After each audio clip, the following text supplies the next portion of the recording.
آج کی اس ویڈیو میں ہم آپ کو جنات کی تاریخ کے بارے میں بتائیں گے۔ ویڈیو بہت ہی دلچسپ اور معلوماتی ہونے والی ہے، اس لیے ویڈیو کو اسکپ بالکل بھی مت کیجیے گا اور آخر تک لازماً دیکھیں۔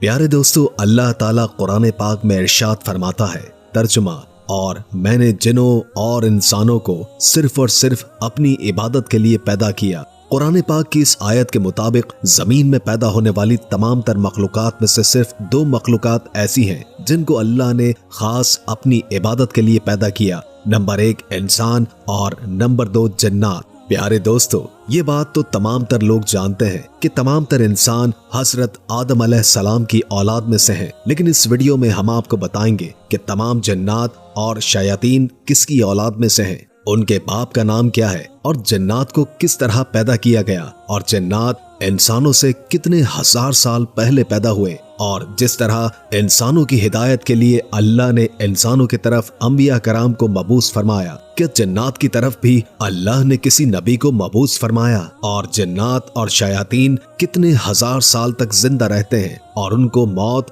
کب اور کیسے آتی ہے۔ پیارے دوستو، ان تمام سوالات کے جوابات قرآن و حدیث کی روشنی میں آج کی اس ویڈیو میں ہم آپ کو بتائیں گے، لہٰذا آپ سے گزارش ہے کہ اس ویڈیو کو اینڈ تک ضرور دیکھیں۔ پیارے دوستو، جنات اللہ کی وہ مخلوق ہیں جن کا وجود قرآن پاک سے ثابت ہے۔ ان کے وجود کا انکار کرنا کفر ہے۔ جس طرح انسان کے اندر دو گروہ پائے جاتے ہیں، ایک مسلمان اور دوسرا کافر، اسی طرح جنات کے بھی دو گروہ ہیں، ایک مسلمان اور دوسرے کافر۔ اللہ نے اس روئے زمین پر اپنی عبادت کے لیے جس مخلوق کو پیدا کیا وہ جنات ہیں۔ جنات کو اللہ نے انسانوں کی تخلیق سے تقریباً 60,000 سال پہلے پیدا فرمایا، جیسے کہ اس بات کی طرف اشارہ کرتے ہوئے اللہ پاک نے قرآن پاک کی سورہ ہجر میں ارشاد فرمایا، اور ہم نے انسانوں کو کھنکتے ہوئے گارے سے پیدا کیا اور جنوں کو بھی اس سے پہلے بے دھوئیں والی آگ سے پیدا کیا۔ پیارے دوستو، قرآن پاک کی یہ آیت کریمہ اس بات کی دلیل ہے کہ جنات کی تخلیق انسانوں کی تخلیق سے پہلے ہوئی، اور اسی آیت میں اللہ نے یہ بھی بیان فرمایا ہے کہ اللہ نے تمام تر جنات اور شیاطین کو آگ سے پیدا کیا۔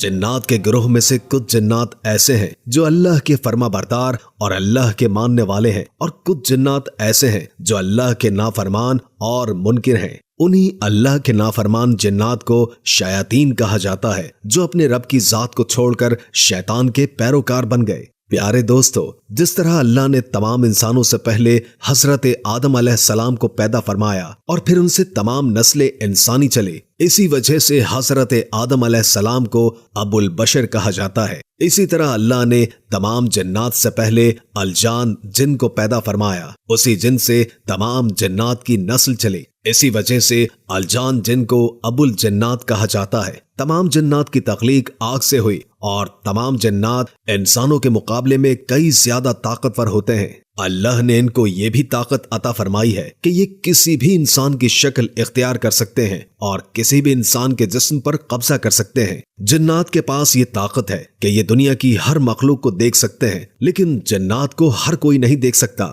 جنات انسانوں کے مقابلے میں زیادہ عرصے تک زندہ رہتے ہیں، ان کی عمریں ہزاروں سالوں پر مشتمل ہوتی ہیں۔ جس طرح تمام انسانوں کو وقت مقررہ پر موت آتی ہے، اسی طرح تمام جنات کو ان کی عمر پورا ہو جانے پر موت آ جاتی ہے، لیکن شیاطین کا معاملہ اس سے برعکس ہے۔ پیارے دوستو، یاد رہے کہ تمام تر شیاطین اور خود شیطان ابلیس قیامت تک زندہ رہیں گے، ان کو قیامت سے پہلے موت نہیں آئے گی، کیونکہ جس وقت اللہ نے شیطان مردود کو اپنی بارگاہ سے مردود کر کے نکالا تو اس وقت شیطان نے اللہ کی ذات سے قیامت تک زندہ رہنے کی مہلت مانگی، جو کہ اللہ نے اس کو عطا کر دی۔ اس لیے تمام تر شیاطین اور خود شیطان ابلیس قیامت تک زندہ رہے گا۔ قرب قیامت میں جب اللہ تعالیٰ کے حکم سے حضرت اسرافیل علیہ السلام جب پہلی بار سور پھونکیں گے تو اس وقت تمام تر شیاطین اور خود شیطان مردود بھی موت کا مزہ چکھے گا، اور اس وقت تمام شیاطین کو موت آئے گی۔ اس سے پہلے کسی بھی شیطان کو موت نہیں آئے گی۔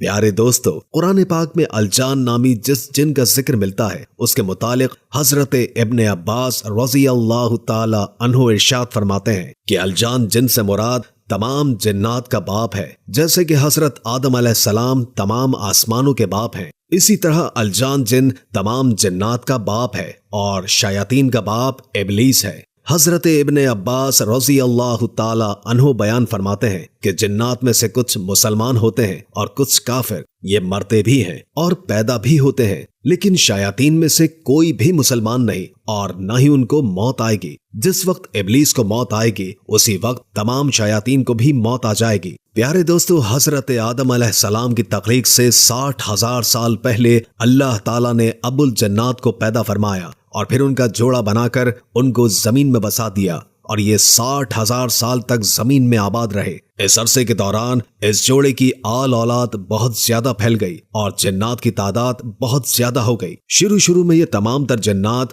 اللہ کے عبادت گزار اور فرما بردار تھے، لیکن آہستہ آہستہ یہ جنات اللہ تعالیٰ کی نافرمانی کرنے لگے اور ان کے درمیان بغض اور حسد پھیل گئی، جس کی وجہ سے یہ زمین کے اندر قتل و غارت اور فتنہ فساد برپا کرنے لگے، اور پھر اس کے بعد زمین کے اندر خوب خون ریزی شروع ہو گئی۔ اس کے بعد اللہ تبارک و تعالیٰ نے فرشتوں کو زمین پر بھیجا تاکہ وہ ان جنات کے فساد کو روک سکے۔ پیارے دوستو، عزازیل جنات میں سے تھا اور یہ اس وقت اللہ کی بارگاہ میں مقرب تھا، لہٰذا اللہ نے اسے بہت زیادہ مرتبہ دیا تھا، مگر اپنے تکبر کی بنا پر یہ عزازیل سے ابلیس بن گیا۔ پیارے دوستو، اب بات کرتے ہیں کہ کیا جنات کی طرف اللہ نے کسی نبی کو بھیجا یا نہیں۔ تو اس حوالے سے روایات میں آتا ہے کہ جنات کی زندگی 2 اقسام پر مشتمل ہے، ایک وہ زندگی جو انسانوں سے پہلے انہوں نے گزاری، اور دوسری وہ زندگی جو حضرت آدم علیہ السلام کی تخلیق کے بعد جنات نے گزاری۔ حضرت آدم علیہ السلام کی تخلیق کے بعد اس روئے زمین پر جتنے بھی انبیاء کرام تشریف لائے، وہ تمام تر انبیاء کرام انسانوں اور جنات کی ہدایت کے لیے تشریف لائے۔ لیکن سوال یہاں یہ بھی پیدا ہوتا ہے کہ کیا حضرت آدم علیہ السلام کی تخلیق سے پہلے جنات کی پہلے والی زندگی میں بھی کوئی نبی آیا تھا یا نہیں؟ تو اس کے متعلق روایات میں آتا ہے کہ حضرت آدم علیہ السلام کی تخلیق سے پہلے جو جنات اس دنیا میں موجود تھے، اللہ تعالیٰ نے ان کی ہدایت کے لیے ان کی طرف اپنے انبیاء کو مبعوث فرمایا، کیونکہ ایسا نہیں ہو سکتا کہ اللہ اپنے کسی نبی کو بھیجے بغیر جنات پر اپنی حجت کو تمام کر دے اور ان کو ان کے اعمال کے مطابق جنتی یا جہنمی ہونے کا فیصلہ سنا دے۔ اور اللہ نے جنات کی طرف بھی انبیاء کو مبعوث فرمایا۔ اس بات کی طرف اشارہ کرتے ہوئے اللہ سبحانہ و تعالیٰ نے قرآن پاک میں کچھ یوں ارشاد فرمایا ہے: اے جنوں اور انسانوں کے گروہ، کیا تمہارے پاس تم میں سے وہ رسول نہ آئے جو تم پر میری آیت پڑھتے تھے اور تمہیں تمہارے آج کے اس دن کی حاضری سے ڈراتے تھے؟ پیارے دوستو، اس آیت کریمہ سے واضح طور پر پتہ چلتا ہے کہ اللہ تعالیٰ نے تمام تر جنات کی طرف بھی انبیاء کو مبعوث فرمایا۔ فرق صرف اتنا ہے کہ انسانوں کی تخلیق سے پہلے جو انبیاء کرام اللہ تعالیٰ نے جنات کی طرف بھیجے وہ انہی کی نسل میں سے تھے، یعنی جنات میں سے تھے، اور انسانوں کی تخلیق کے بعد اللہ نے انبیاء کرام کو مبعوث فرمایا، وہ انسانوں میں سے تھے جن کو اللہ نے اشرف نبی بنایا ہے۔ جیسے کہ روایات میں آتا ہے کہ ایک مرتبہ ایک شخص حضرت علی کرم اللہ وجہ الکریم کی خدمت میں حاضر ہوا اور ان سے پوچھنے لگا کہ کیا اللہ نے جنات کی طرف بھی کسی نبی کو مبعوث فرمایا ہے؟ تو حضرت علی فرمانے لگے کہ ہاں، اللہ نے جنات کی طرف بھی پیغمبر مبعوث فرمائے، جن میں سے ایک کا نام حضرت یوسف ہے، لیکن جنات نے ان کو شہید کر دیا۔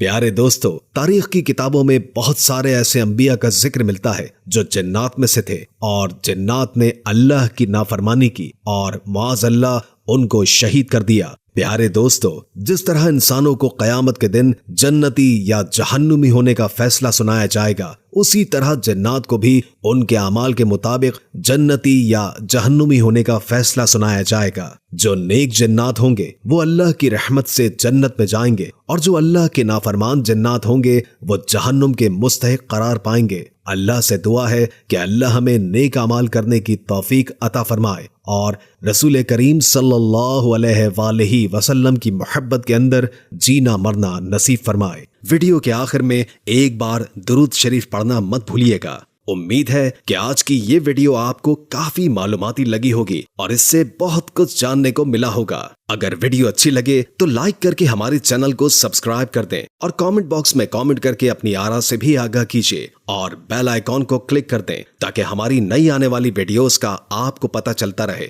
اگر زندگی رہی تو ایک اور ویڈیو کے ساتھ انشاءاللہ حاضر ہوں گے۔ ابھی ہمیں اجازت دیجیے۔ اللہ حافظ۔